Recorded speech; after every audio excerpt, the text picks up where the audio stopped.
इस वीडियो में 3 ऐसे बातें बताऊंगा जो फौज में आने से पहले बहुत सारे लड़के गलती कर लिए होते हैं, जिसके कारण उसका परिणाम ये होता है कि फौज में नौकरी होने के बाद भी उनको नौकरी से हाथ धोना पड़ जाता है।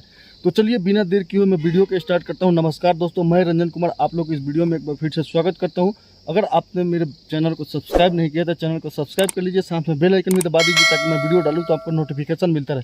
दोस्तों मेरे चैनल पर SSC GD related experience share करते रहता हूं। चलिए वीडियो शुरू करते हैं। सबसे पहले पॉइंट पर मैं बात कर लेता हूं कि अगर आप एसएससी जीडी रिलेटेड कोई भी तैयारी करते हैं, चाहे आप किसी भी फौज में जाना चाहते हैं, चाहे एसएसबी हो, बीएसएफ हो, सीआईएसएफ हो, इवन आर्मी, चाहे नेवी, चाहे एयरफोर्स क्यों ना हो, तो अगर इस फौज की तैयारी करते हैं तो कोशिश कीजिएगा कि आप झगड़े झंझट में नहीं पड़े। आपके ऊपर किसी भी प्रकार के केस हो जाता है, चाहे किसी भी प्रकार के हो, और केस रनिंग कंडीशन में है, अगर फिजिकल मेडिकल सब कुछ तैयारी करके निकाल लिए हैं तो ज्वाइनिंग के समय आपको इतना प्रॉब्लम करना पड़ेगा वो कहा नहीं जा सकता है। धोखा से किसी भी कारण से आपने इस सब को छिपा के आप ज्वाइन कर लिए तो 3 साल के अंदर किसी भी हाल में आपको फौज निकाल ही देगी, प्लस आपको 420 का केस एक और डाल देगी कि आपने झूठ क्यों बोला। क्योंकि आपको जब ज्वाइन करते हैं उसी समय बताना होता है कि आपके ऊपर ये फलाना फलाना केस है और सबको डिक्लेयर करना पड़ता है। हाँ, एक बात और बता दूं, अगर आपने किसी भी केस का सामना किया है, अगर उसमें आपको डिग्री मिल गया, डिग्री मतलब आपके अगेंस्ट में नहीं आया उसका रिजल्ट, तो कोई दिक्कत नहीं है, लेकिन बताना पड़ेगा कि आपने फलाना केस में इन्वॉल्व था और इसका रिजल्ट ये आया है। उसके बजाते उसका एक प्रूफ भी लगाना पड़ेगा कि हाँ आपका इसमें डिग्री मिल गया है या रिजल्ट आ गया है जो आपके अगेंस्ट में नहीं है। नहीं तो आपका जब पुलिस वेरिफिकेशन होगा तो पुलिस वेरिफिकेशन में पुलिस आपको लिख के दे ही देगा कि इस बंदे के फलाना केस था जिसमें वो बरी हो चुका है या डिग्री हो चुका है, इसके अगेंस्ट में नहीं है। तो उस समय भी आपको बोली सुनने को मिलेगा कि आपने क्यों नहीं बताया।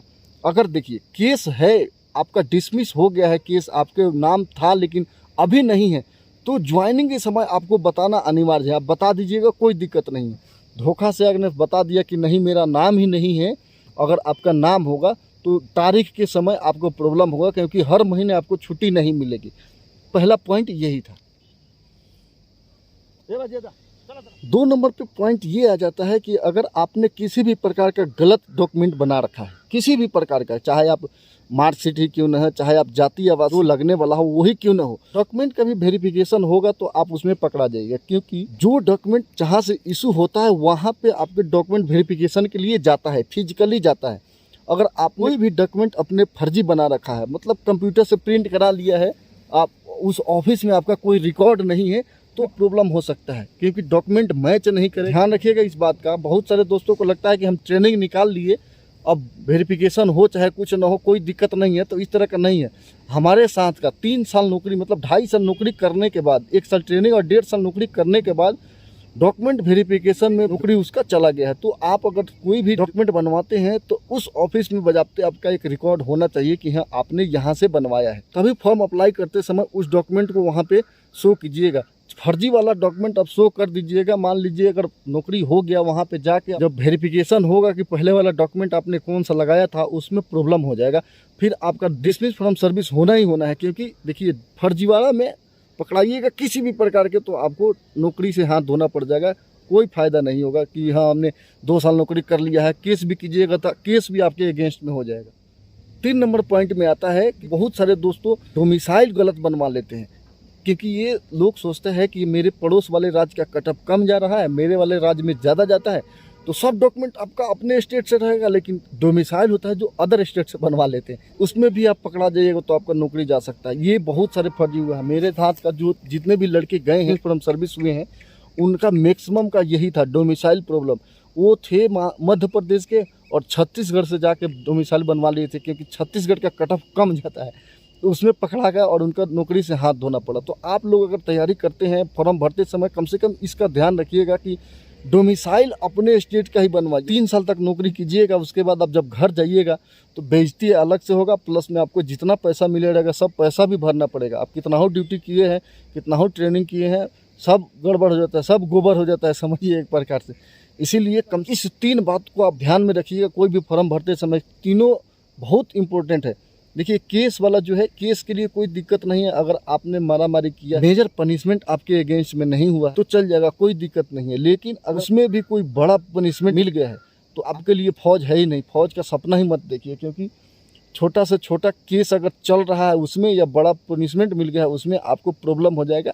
नौकरी करते करते रहिएगा और कब निकाल देगा आपको पता नहीं चलेगा। बेइज्जत फील होगा घर पे जाने के बाद। उससे बढ़िया है कि आप नौकरी पे ही नहीं आए, कम से कम इस बेइज्जती का सामना नहीं करना पड़े। लेकिन हाँ, अगर आपको लगता है कि नहीं हम ये सब के बावजूद हम छिपा लेंगे सब कुछ, तो कोई दिक्कत नहीं है। बहुत सारे दोस्त डरते हैं कि मेरे ऊपर केस चल रहा था लेकिन डिसमिस हो गया है केस, मतलब मेरा नाम उसमें से कट गया है, मैं फॉर्म भर दिया हूँ, मेरा नौकरी ज्वाइनिंग आने वाला है, क्या करूँ, मैं ज्वाइन करूँ कि नहीं, ज्वाइन होगा कि नहीं, बाद में प्रॉब्लम तो नहीं होगा। कोई प्रॉब्लम नहीं होगा। अगर आपका केस में नाम था लेकिन डिसमिस हो गया है केस, मतलब कहने का मतलब आपका नाम कट गया है वहाँ से, तो आपको एक कागज़ मिला होगा कि आपका नाम कट गया है। वो कागज़ लेके जाइएगा, वहाँ पे पूछेगा तो बता देना है पहले, क्योंकि आपके थाने में वेरिफिकेशन जाएगा, वो लिख के दे देगा। कितना हो आप पैसा दीजिएगा, उसको लिख के दे ही देगा, क्योंकि उसको भी अपना नौकरी प्यारा है। वो लिख के दे ही देगा कि इसके नाम से फलाना केस था लेकिन डिसमिस हो गया। और यहाँ आप बताए नहीं रहिएगा। अगर केस छोटा मोटा था और ख़त्म हो गया, मारामारी, ज़मीनी आपसी विवाद वाला, इसके लिए केस अगर रफा सफा हो गया है तो उसमें आपको कोई दिक्कत नहीं होता है, तो चोरी छुपे क्यों करना है? जब ये इसमें कोई प्रॉब्लम ही नहीं है तो चोरी क्यों करना है? मैं इस वीडियो में इतना ही रखता हूँ। आपसे उम्मीद करता हूँ कि आपको ये वीडियो पसंद आया होगा। पसंद आया हो तो वीडियो को लाइक कीजिए, चैनल को सब्सक्राइब कीजिए। फिर मिलते हैं अगले वीडियो में एक नए टॉपिक के साथ। तब तक के लिए नमस्कार, बाय बाय, जय हिंद।